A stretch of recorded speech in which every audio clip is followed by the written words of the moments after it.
Hi, I'm Tom at Ledgemere. Today's kind of a crummy day outside. Winter's coming. But the point of this video is I want to show you some of the things, the bigger things, that have proved invaluable to the farm and has it just increased my quality of life tenfold. The first thing I want to tell you is a side-by-side, a UTV, Universal Terrain Vehicle, or whatever you call it. I have no idea what the U means. Somebody tell me, comment down below. I think is it Universal? I don't know. This one's a John Deere, and there's as many people that make them as there are, you know, colors in the rainbow. The John Deere dealer close to me has treated me very well over the years. It's like 30 horsepower, goes about 40 miles an hour, which I never go 40 miles an hour. Even up to the land trust, I might go 25 or 30. When you get one, make sure you get a winch, because you're going to be either stuck or you're going to be pulling something out. And this right here is I think it's a 3,000 pound winch. So what I can do is I can winch out logs with this thing. It's got a 50-foot cable. I can get myself in a position, and if I have to, I can drive one of the wheels up against a stump, spool out the cable, and then pull the log back to me. And the way this can work is that you pull the log to yourself, spool out, back up, pull the log to yourself, etc. It's not really a logging machine, but it gets the job done. Number two, a tractor. You can buy a used tractor, old tractor, new tractor. Does not matter what you get. What you feel comfortable with, get what you get a good deal on, get what you like. I've got a Mahindra dealer close to me.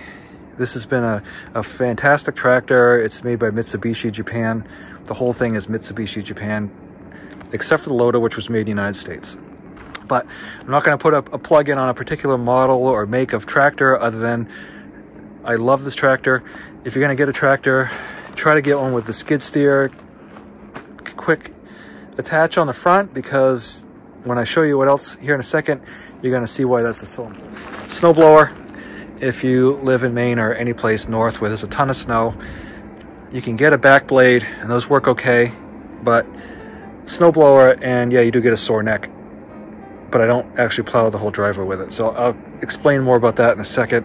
This gets the bankings out and gets into places that I can't get otherwise.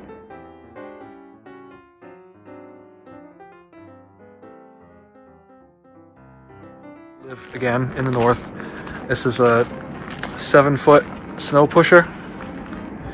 Has the skid steer quick connect on the back, and it's almost like a box blade on the front with a squeegee under it. So you just push all the material, use your bucket loader, heap it up, and pile it. So between this and the snowblower, I don't have snow issues. If you do get a tractor, unless you're buying more than one tractor, buy a tractor with a front end loader already on it, because you can't really get a loader later on. Sure, you might be able to find an aftermarket one, but trying to find a factory loader for a tractor 20 years later, forget it. And also, when you go to trade your tractor, it's not going to be worth as much, because everybody wants a tractor with a bucket on it. I also recommend four-wheel drive, because if you're going to be doing a lot of bucket work, more so with a small tractor. With a big utility tractor, like I showed you my brother's, you can get away with two-wheel drive, because it's a big heavy tractor. But small tractors, you want four-wheel drive. Also, just their resale value with a four-wheel drive and a bucket, that's what people want. That's what's going to be able to get you out of that machine and into something else when you're ready. Do not cheap out and buy clamp-on pallet forks. I've already been down that road. They go wiggle wobble all over the place. They fall off. They're garbage. Do not buy those. Adjustable forks on it, in and out. It's manual, but piece of cake. You can hook a chain on this. It's just a real lifesaver for me. I can move round bales, logs, you name it, forklift, that's what you need. Walking over here. So also some of this equipment you see is going to be proprietary. Like the land plows here go on a Farmall Cub, they won't really fit anything else. Under here is a fertilizer spreader. It's a pendular spreader. If you have fields to fertilize, you're going to put lime down whether you fertilize or not. That works for that. A landscape rake, we call them a York rake, landscape rake, whatever you want to call it. Get one with the gauge wheels on the back, and that's what's going to set your depth. Otherwise, you're going to have a really wavy work when it's completed. This right here is a 3-point hitch round bale spear. Make sure you get the round bale spear with the stabilizer spears. There's one on each side, so it's like a 3-prong deal.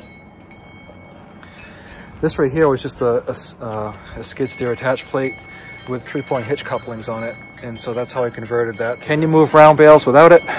Yeah, you can chain it to the bucket, you can use your forks, but when you've got a whole, you know, 7,000-pound trailer load with 14 round bales on it, the spear is what's going to go in the side and grab it. So they're not that expensive, and they're well worth the money. Rolling it out there by hand, and then tip the round bale feeder up and put the bale in, then tip the round bale feeder back down. Not so much fun. And I keep my round bales inside because even with the, you know, the trash bag on them, you're going to lose a percentage of the round bale. And if you get the marshmallows, well, that's baleage, so that's a whole different story. In an upcoming video, I'll talk about animal handling equipment that you have to have. Some of it is universal, whether you have cows, sheep, goats, it's all the same. Some of it will be species specific. It took me a while to get cows. I didn't start out with cows. I grew up with cows, but you have to understand the infrastructure for cows is a lot more intense, and everything has to be more robust for cows. So you're going to have a lot of money up front in cows. Start small, work your way up, and that's my plug for that for the moment. Start at the end and work our way back. If you have a small, let's say a subcompact tractor, you know, anything less than 30 horsepower, so even with ballast in the tires, your loader's probably going to pick up 1,000 pounds, and it's just not enough. So a weight box, you can get these pretty cheaply, and this one has category O pins on it for whatever reason. Probably why I got it cheap, but you can load that up, and then with your loaded tires, you're good to go. This here is a combination Rake Tether. Separate the drive shaft. I peel the drive shafts apart for the winter, and that way the telescoping part doesn't get stuck together. These are Farmall fast hitch plows. Rototiller, the slip clutch. This here is a finished mower. And the gearboxes are covered up, so that's the important part. These are all Farmall specific items. Now, grader blade, they have the 3-point hitch models. This one's the fast hitch for a Farmall. If you don't have a lot of snow, this right here is a great item to have for pulling your snow. And you want to pull your snow, you don't want to push it, because number one, like I said, you get a sore neck. Number two, it floats, so when your ground's not frozen yet, you'll end up taking all your surface material off your dirt driveway. If you got a tar driveway, it doesn't matter, I guess, but you're still gonna have a sore neck. With this right here, you can just drive over it with it angled, push the snow off, good to go. Some sort of a dump trailer is always handy. This one goes behind the gator, but it's a 21 cubic foot. I don't even know if John Deere makes these anymore, but this right here is like one of my favorite tools because I use it for everything. At least one trailer for hauling stuff. This one I've permanently made it a cattle hauler, sheep hauler. Snow plow for the Farmall harrows. Now, land plows are great if you're, every few years I take the plows and turn my whole garden upside down. I basically just switch in the top layer with the bottom layer. Some people don't recommend it, but it really does a great job for just turning all the trash under, and then you can put them on the harrows after it. More harrows. This is a bigger plow. It actually has the small points on it for the small tractors, but it was designed for a bigger tractor. Field cultivator. Now, I have set this thing on the blocks 300 times, and every time it's like this. I don't know if the cows come down and turn it over, because this is the most miserable, rotten tool to put on by yourself. You just can't do it. Now, bush hog, shredder, rotary mower, brush hog. There's 1,000 names for this. Most people just call it a bush hog, even though it's not made by a bush hog. There's a whole story about these that I'm not going to get into, about how much horsepower or how wide it should be. We'll save that for later, but I will recommend a slip clutch over shear pins any day of the week. The caveat is that you have to know how to adjust and set a slip clutch. And then the last thing I've got down here is potato hillers. That goes on the fast hitch of a tractor as well, and that just goes behind the tractor and hills potatoes. So let's go back to the tractor shed and underneath the barn, and I'll show you a couple more things. Some of the stuff I've got stored up in my brother's barn, so I don't have it here. I just put them in this one area for the winter. I don't let them roam the whole place, otherwise they'll tear the fields up, something terrible.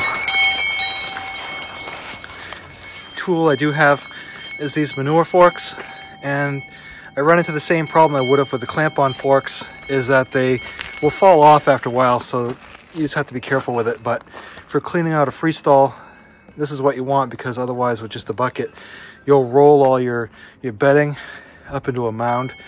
This actually pierces it, and you can scoop it up a lot better. This right here is a trailer mover for the 3-point hitch, and I've made a couple of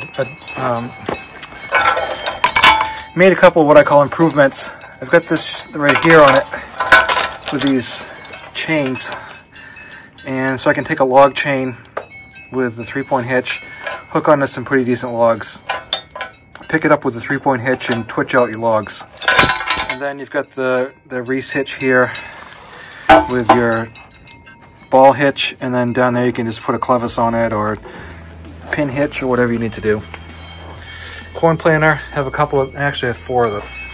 Flail mower, sickle bar mowers. I think I have 6 operational ones, and I've got a bunch of videos on those with more to come. But sickle bar mowers are great for mowing around ponds, ditches, haying, obviously. There's a lot of different kinds of mowers for cutting hay, and I'm not going to get into it. I just grew up with sickle mowers. I am comfortable with them, and I actually like them. That's a whole another subject too. Other things that is invaluable if you grow row crops like corn, you don't use pesticides as a set of cultivators. This right here is the old wood trailer that we had as a kid growing up, and it's kind of nostalgic for me. So I'm just gonna fix it up a little bit next year and use it for what we always did. It was for hauling firewood. My McCormick trailer is a special parade use only. I really don't haul anything in it except hay. It's all been restored, and I really want to keep it in nice shape. A wood splitter, if you do wood, you really can't live without one of these. And a manure spreader. This is a probably late 40s, early 50s ground drive manure spreader. Holds 40 bushels. And if you have manure, you need a way to get rid of it. And so that's how I fertilize my fields. Doesn't matter what kind you get, but eventually you're gonna need a truck. You can get away with an SUV and a trailer for a little while, but at some point you'll need a truck, whether it's half-ton, 3/4, 1 ton, flatbed, dump body. Doesn't matter, but you need a truck to haul your stuff around. And you are hauling serious amounts of hay and equipment, you really need a trailer. You get a gooseneck. This one's just a bumper tow, so they call it. But it's an 18-foot long trailer with ramps, and I can haul anything I need to haul on it. So your farm implements may be different than what I have. For example, if you're just doing vegetables, you don't need hay making equipment or animal handling equipment. There's a couple implements I would never buy used. One of them is a brush hog, unless it's had almost no use. Brush hogs, push hogs, rotary cutters, shredders, whatever you want to call it, they take a beating. And the gearbox, the frame, the chassis, all of it, stove up. You don't want to buy that junk. Buy yourself either a good used one or a new one. Same thing goes with a rototiller. You can buy a used one, just keep an eye open. There's a lot of wear points on it, but rototillers take a beating too.